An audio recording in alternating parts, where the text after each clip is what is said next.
তাহলে সিম্বালা মানছি তো ভরপুর টাকা থাকবে। হ্যাঁ, তাহলে 52,000 টাকাতে 1 লাখ টাকা নিল। হ্যাঁ।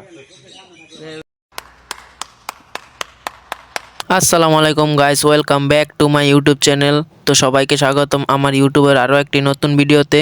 তো যারা ভিডিওটা দেখছেন সবাই লাইক করবেন এবং সাবস্ক্রাইব করে পাশে থাকবেন। তো ভিডিওর শুরুটা দেখে আপনারা বুঝতে পারছেন যে আজকের ভিডিওটি একটু হাস্যকর হতে চলেছে। তো গাইস, আজকে আমি দুপুরে ঘরে শুয়েছিলাম, এমন অবস্থায় আমাদের কারেন্ট চলে যায়। তারপর আমি ঘর থেকে বের হয়ে আমি আমার এক বন্ধুর বাসায় যাই।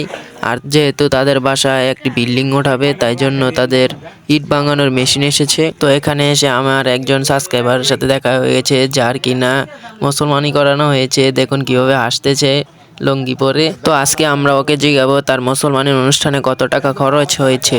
মুসলমানের কয় টাকা খরচ হয়েছে? 1,30,000। 1,30,000 টাকা খরচ হয়েছে। হ্যাঁ, দাওয়াত দিয়েছেন কয়জন? দাওয়াত দিচ্ছি 150 জন।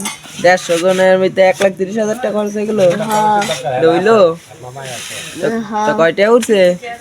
উঠছে তো 72,000 টাকা। 1,30,000 টাকা খরচ হইলো, উঠলো তো 72,000 টাকা। এটা হইলো মানুষের যে কিপটে গেল গা, মানছি কিট্ট হইব কি আমি ও যে মানুষ নাই টিয়া ওইসা নাই কে ঈদের মধ্যে খরচ করে লেগছি। তাহলে মুসলমানিটা আর কদিন পরেই করতেন, কুরবানিটা গেলে করতেন। কইছিলাম তো কুরবানি দে ভরি করলাম। কুরবানির পরে গেলে তো মানছি গরু কিনে লাইলে। তো কুরবানির আরো 4-5 মাস পরে করণ দরকার ছিল, একবারে শীত আইলে। তাহলে সিম্বালা মানছি তো ভরপুর টাকা থাকবে। তাহলে 72,000 টাকাতে 1 লাখ টাকা নিল।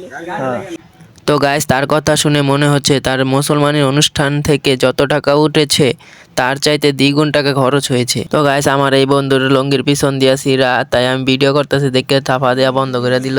তো গাইস, একটু পুকুর পার আসার পর দেখলাম যে একটা কাকায় মাছ ধরতেছে অনেকগুলো বসুই দিয়া। তো আমরা সবাই একটু কাকার লগে বইসা মাছ ধরা দেখলাম। আর আজকের ভিডিওটি গাইস এতটুকুই। সবাইকে পুরো ভিডিও দেখার জন্য ধন্যবাদ।